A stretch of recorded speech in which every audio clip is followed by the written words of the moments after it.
Hi guys! Welcome back sa channel ko, at sa video na to ay ituturo ko sa inyo kung paano gumawa o magpalit ng profile picture sa isang group chat sa Messenger. Madali lang ito, kaya samahan nyo ako para sa step by step na tutorial na siguradong makakatulong sa inyo. Tara, simulan na natin.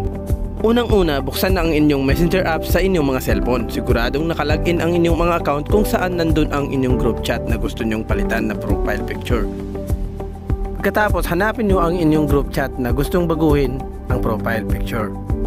Bago natin yan, itatap natin yung pangalan para makita natin yung settings. Pindutin natin mismo sa picture natin.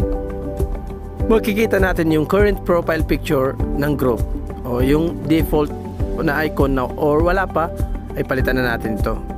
Pindutin lang natin sa picture nito ay may lalabas na option na pumili ka ng gusto mong picture na ipapalit. Pwede sa camera o kung nakapag-edit ka na ay pwede mo naman kaagad na lagyan. Choose photo.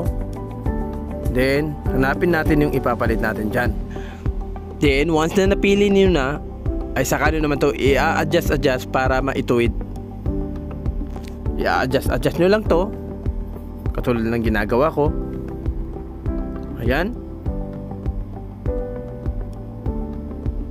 Tapos, i-confirm. Saka nyo ito i-confirm kapag nasa gitna na.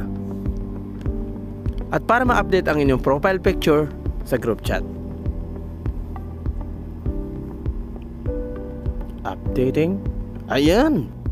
Kung nagustuhan nyo ang video nito, i-share nyo rin para mas marami pa ang makapanood nito. Salamat ulit and see you next time.